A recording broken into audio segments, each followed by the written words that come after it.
Before before we get into the video, I'm going to let you know that I have a little cat. His name is Scrim. So if you're seeing him now, I'm a pretty big fan. The duo formulated in 2014 by Scott Arknow Jr., known as Scrim, and Aristos Petrou, known as Ruby DeCherry. The group has been delivering vocals about the dark side of the world for a while now, going on about 12 years. With 6 studio albums and many more side projects, narrowing down their top 10 songs was a difficult and tedious task. I'll be judging songs based on personal preference, including things such as topics of lyrics, emotions they invoke, and many more things. Without further ado, let's get into it. In the corner, that little guy's Scrim, so you guys can say hi to Scrim. So coming into number 10, we have For the Last Time, off of the album Kill Yourself Part XX, The Infinity Saga. For the Last Time is a product of both early Suicide Boys sound, along with the solid production by Bud Dwyer, better known as Scrim. The hard-hitting piano notes and scrappy beat is carried by Ruby and Scrim's lyrics and flow to create an underrated hit. Literally being sampled from a music software, the inclusion of sounds that feel as though they shouldn't work together are the crux of this song. While Scrim opens with a verse that is rough around the edges, emphasizing the nature of the song and their early era of music, Ruby's verse really makes this song stand out for me. He brings it home with like a smoother flow, and it really contrasts with Scrim's verse, and that's why I really like this song. For the Last Time is a gritty song, and it epitomizes the early Suicide Boys era in that nature. So, due to all of that, I think that For the Last Time deserves to be at number 10.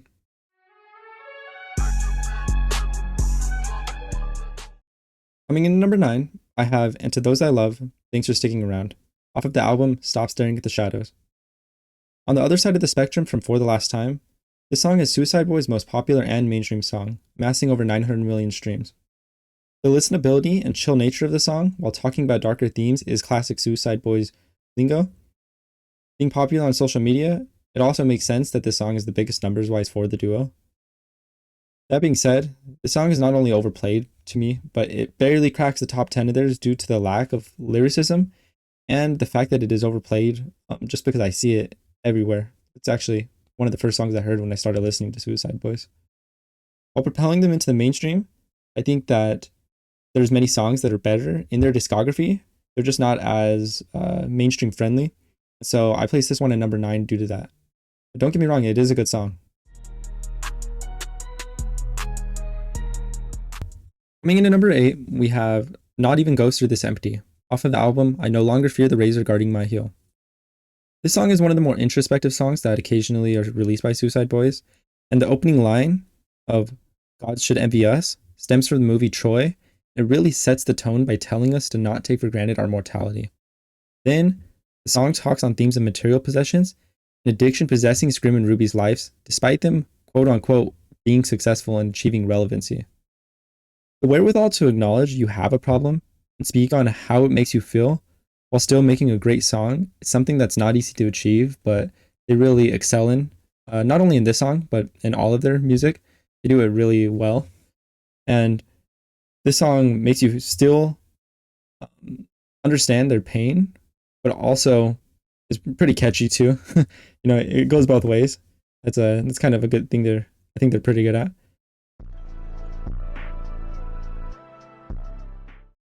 Coming in at number 7, I have Hot Razor, off of the album Yin Yang Tapes. Hot Razor changes up the whole flow of most of their songs by altering the pitch and vocal effects of both Ruby and Scrim's voices. The result is a higher pitched, upbeat curveball. Coming from the album titled Yin Yang Tapes, it is almost as though the song is trying to play into the idea of yin and yang, with the way that both voices contrast off of each other in a high and low manner. To add to the vocals, the sample coming from the 1976 track, High Flying, adds to the song by providing a smooth but off-kilter beat to rap over. All of this culminates to make a song that is solid and lands it at the number 7 spot for me.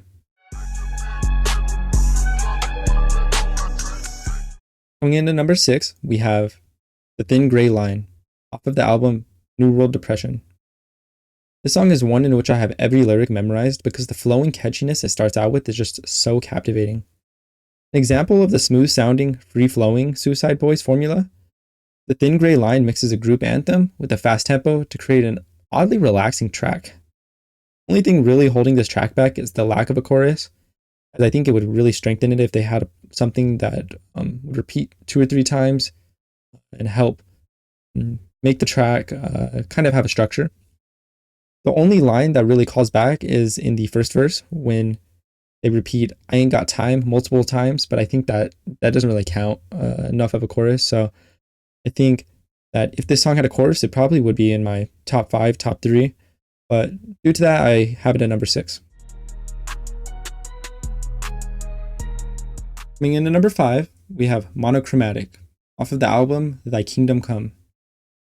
Coming off of the first of their latest double album, Monochromatic is a euphoric, introspective song talking about the monotonous cycle that Scrim and Ruby seem to be facing. The line, "I'm out of hope, just another Audi trope," highlights the way in which the duo is feeling about their current situation. While they have found success, it is not providing them happiness, and furthermore, their habits are wearing on them. This song is a quick 2-minute track that really gives us a peek into the issues that Scrim and Ruby face internally, like attempting to live the lifestyle that they are grouped into by common tropes has taken a toll on the duo. This song highlights their feelings of putting themselves back on the right track. Despite this, the short nature and lack of a chorus again dings some points off of the song and drops it so that it lands at number 5.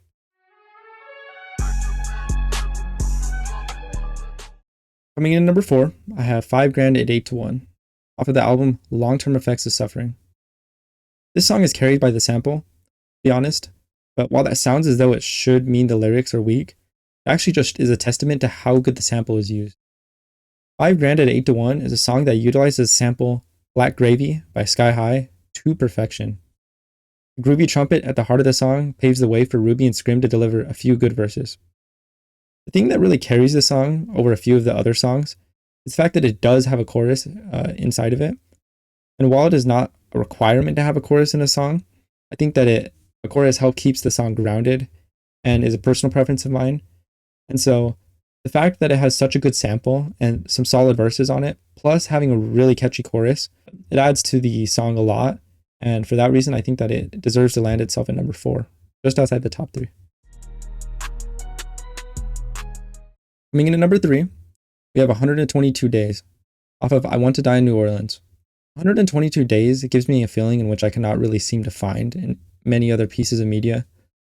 The nature of the woodwind instruments that are used to make the song and the beat give it a sort of like liminal feeling, similar to like the Backrooms, I would have to say. It is simple and yet effective. For that reason, I think that this song has interested me so much, especially even dating back to my first listen, because nothing else really sounds like it sounds. It's such a odd mix of like a liminal feeling, like I said before, mixed with rap. And in that way, I've not really been able to find a piece of media that could really replicate it. And so for that reason, I put 122 Days at number 3. So coming in at number 2, I have Unlucky Me, off of the album Sing Me a Lullaby, My Sweet Temptation. Unlucky Me is kind of the opposite of 122 Days, in which 122 Days is a slower song with a really good sample, and Unlucky Me is much faster, upbeat song while also having a really good sample. The only reason I think that Unlucky Me tops 122 Days is for the simple reason of just having stronger verses and being upbeat. Those two things really kind of emphasize the difference that Suicide Boys has over other rappers, I feel. And the verses delivered on the song just kind of demonstrate the skill and the way in which Ruby and Scrim sound different from everyone else. And so I think that this song deserves to be in number 2 because it is just super dang good, if I'm going to be honest. If you haven't listened to it, you should go give it a listen. So before we get into number 1, I wanted to list some honorable mentions. And these are songs that I just think that could have made the list. We're really close. I definitely considered them, but just didn't make the cut. And there is quite a bit of them just because I think that their discography is too good to leave some of these songs out. So to my left and right, you probably will see them listed. And so if you see a song on here that you think should have been on the list, just know that I was really considering it. I was really close to putting it there, but I just couldn't justify putting it over some of these other songs.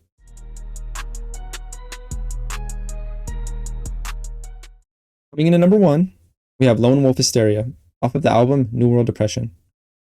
This song is one in which I have every lyric memorized because the flow and catchiness it starts out with is just so captivating. Ruby delivers one of the best verses in their whole discography before the bass kicks in. Then, when the bass kicks in, it creates what I think is one of the best songs in their whole catalog. The verses are all rapid, catchy, they have intricate lyricism, and yet the chorus somehow is smooth and relaxing. This contrast creates a song that blends both styles that they have mastered. Using another obscure sample by Goth Helma titled Garrett 2, Scream was able to make an absolute banger of a song, what I think is their best song to date by far. This is why it landed at the #1 spot on today's list.